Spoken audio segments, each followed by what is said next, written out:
there's this thing about Adrià that is totally against the idea of nourishment, against the idea of a meal as a meal, against order. The major commandment in his kitchen is that you can't repeat, never repeat, never repeat. And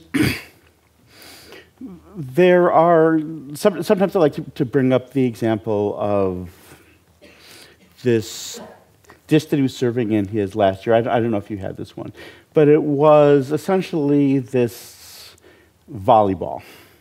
Mm-hmm. He brings it out, it's this volleyball on a plate.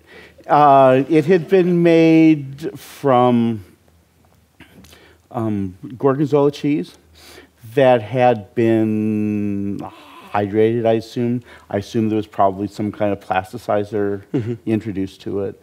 It was spread on the outside of a kid's balloon, blasted with liquid nitrogen, at which point the balloon was popped and the rubber withdrawn, and what you're left with is this cheese volleyball. On Essence of, right.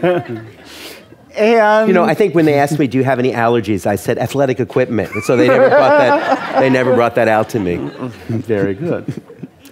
And so you break off a piece of this volleyball and you eat it, and you know it's good. It melts. Tasty volleyball. It tastes like cheese. You have experienced cheese in a way that you never would have experienced cheese before, and never would want to again.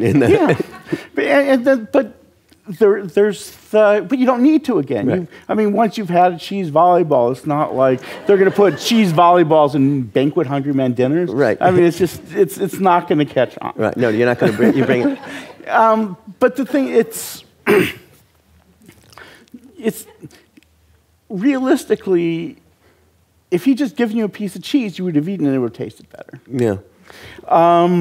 That everything that was introduced by involving this complicated process in it was to make it more amusing, perhaps, or to make it fit into a meal in a certain way, or to contrast with, I guess, something I mentioned a couple minutes ago, which was that he'd found a way to essentially plasticize olive oil to make it so it was like a very thin sheet, almost shellac, like sort of, yeah. But really, olive oil tastes good as oil, and cheese tastes good as cheese.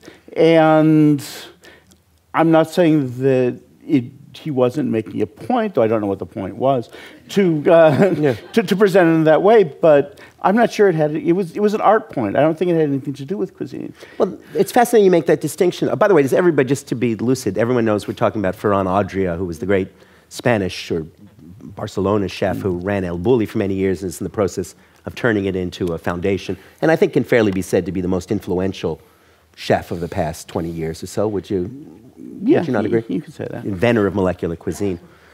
What you're describing in this funny way, Jonathan, is the very thing I sort of admired about it, and that I don't think many of his acolytes in America understand at all. And that is, it was essentially a magic show. Right. It was, and its roots were not so much in food almost as they were in the circus and magic and spectacle.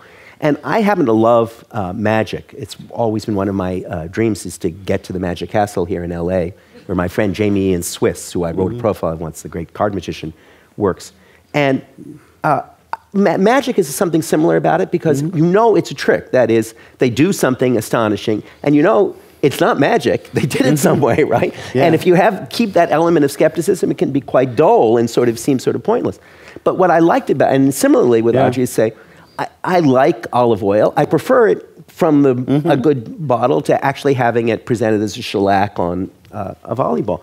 But the very fact of doing it fascinates me, and the experience of pleasure, again, to come back to the fundamental issue, I think is quite stirring. It's not something I would do more than once a lifetime, or maybe once every 5 years if one could, or could afford it or could get in. But I thought, okay, this takes the idea of the restaurant as theater, the restaurant as entertainment, the restaurant as magic show, about as far as it could go. And what strikes me about so many, and again, this is a tribute, I suppose, to the American appetite for both for earnestness, is that a lot of it that you experience in America is so churchy in feeling, rather than being essentially devoted to this idea of spectacle and fun and surprise. It tends to be devoted in a terribly diagrammatic way to enlisting you in the cult of the 36-course dinner, which I find to be, I talked about what I thought was the positive contribution of foodieism to American culture, that is being unashamed of pleasure. For me, the negative side of it is the replacement of conversation by sensation.